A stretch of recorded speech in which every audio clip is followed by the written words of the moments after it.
सतगुरु जोगी पीर धाम से समझेंगे बाबा जी या सतगुरु से कुछ भी कैसे पाया जा सकता है। तो किसी भी चीज को पाने के हासिल करने के तीन तरीके होते हैं। एक तो छीनना, कि अगर तुम्हारी पावर ज्यादा है तो तुम संसार में लोग वो छीन लेते हैं, चोरी कर लेते हैं, डकैती कर लेते हैं, जबरन कर लेते हैं, अच्छे बुरे का परवाह ना करते हुए, चाहे बाद में उनको जेल जाना पड़े, उम्र कैद हो जाए, लेकिन वो अपनी पावर से सही और गलत तरीके से उनको अपने से जो नीचे हैं, जो उनके पास पैसा है, जो उनके पास सिफारिश है, जो पहुंच है, किसी पॉलिटिशियन का हाथ है, तो वो उस शरीर को छीनने की कोशिश करते हैं। दूसरा होता है कि उस चीज को चोरी करना।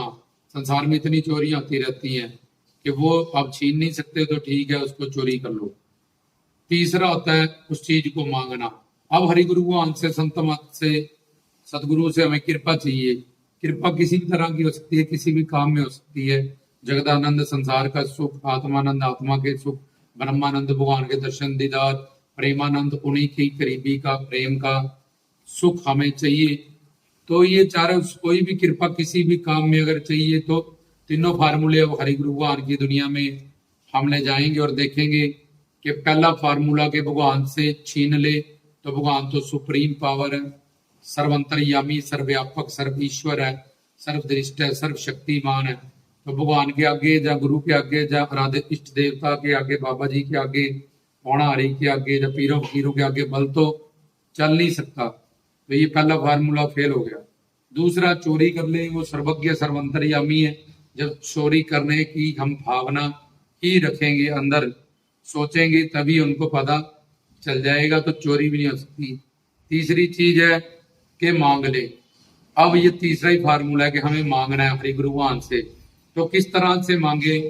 एक तो जैसे भिखारी भीख मांगता है, कई दिन का जो भूखा होता है उसकी आवाज में जो दर्द होता है। एक अमीर बंदे को भीख मांगने लगा दो, या थोड़ा पेट भरा हुआ उसको लगा दो, जब बहुत दिन का भूखा है उसको लगा दो। तो तीनों के मांगने में, उनकी पुकार में, उनकी आवाज में, उनके भाव में एक दर्द झलकता है, सच्चाई झलकती है। तो इस तरह से मांगे, जैसे कई दिनों का कोई प्यासा पानी मांगता है, कई दिनों का भूखा कोई रोटी मांगता है, या फिर मरने वाला जिंदगी मांगता है। इस तरह से हमें भी डूबने वाला जिंदगी मांगता है कि मुझे कोई बचा लो।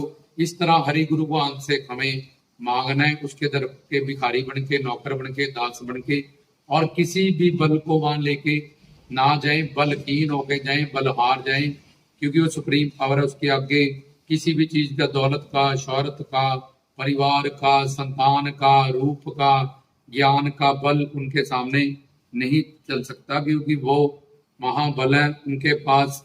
और उनके पास हर चीज, वो ईश्वर है, जो ईश्वर के रूप है, अवतार है, जो संत है, उनके पास हर चीज अनंत है, बेअंत है।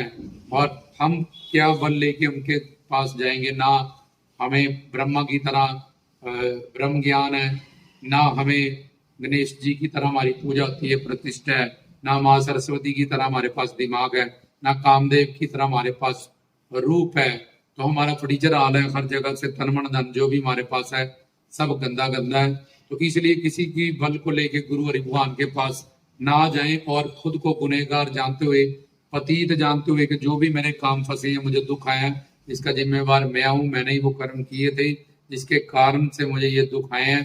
तो मांगना, चोरी करना, छीनना, इसमें से मांगना ही हरि गुरु भगवान की दुनिया में काम आएगा। किस तरह से मांगे? मंगते बन के, भिखारी बन के, दास बन के, गुलाम बन के मांगे। किसी भी बल लेके ना मांगे, बलिहार होके मांगे, निर्बल होके मांगे, और खुद में पतित भाव रखते हुए कि मैं पुलनहार हूं, आप बख्शनहार हो, आप दाता हो, मैं भिखारी हूं।